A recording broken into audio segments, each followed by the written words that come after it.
principle with promise. Everyone's favorite Doctrine and Covenants section. The word of wisdom.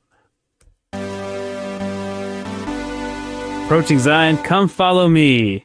We put this outline together yesterday, and then I rearranged all the slides, so good luck to us. And then I'm cooking in a garage with an AC unit in the background, which hopefully doesn't come through in the recording.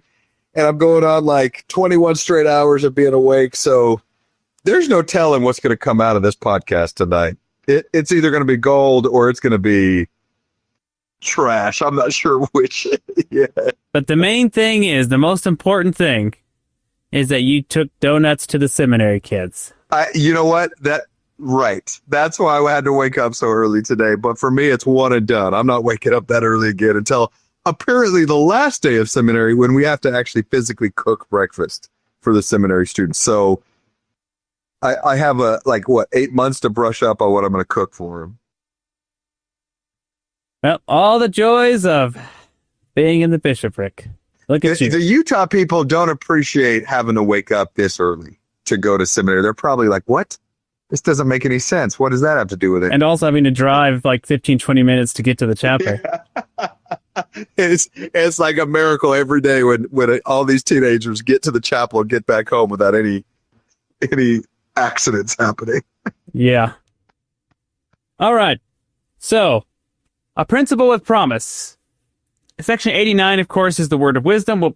This Come Follow Me chapter is 89 to 92. So there's a few extra sections in there as well. So I know most people are familiar with the word of wisdom. It's probably one of the few, like the most studied section in Doctrine and Covenants. We really like to harp on that one. You and I were going to have some of our own insights and, approaching Zionisms to our approach of the word of wisdom. So, which people may or may not agree with. We'll just throw that out there now. So stay till the end. We have thoughts. You may agree. You may feel like we're a little off. Fair enough. Okay. Spoiler alert: we are in favor of the word of wisdom. So, oh yeah, so let's at least get that out there. Let's at least set that foundation for the most part. I'm all about. We're just itching to dive back into some of our previous vices, but I'm all about spiritual treasures and hidden knowledge. So whatever it takes to get it, I'm gonna do it. Okay, but before we get to word of wisdom, we're gonna work backwards today. We're gonna work from section. Well, we're not even gonna touch on section 92 because that's like 2 verses that says. Frederick should be in the United Order, which makes sense because he's part of the first presidency, so I think he ought to be. Just a little housekeeping, that's all. Little housekeeping item. And then section 91 is also a very short section about the Apocrypha, which is a really fun one. And Joseph Smith prays about the Apocrypha because, the Apocrypha at the time would be the books, that they removed, that the Protestants removed from the New Testament. I don't know how they found the authority to remove books from the Bible when the Bible is supposed to be inerrant, but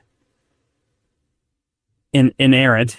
So I don't just always trying to stir up trouble for us, man. I just don't get it. I don't get it. I don't get how they go from the Catholic Church has no authority, but somehow we're going to separate from them and have authority.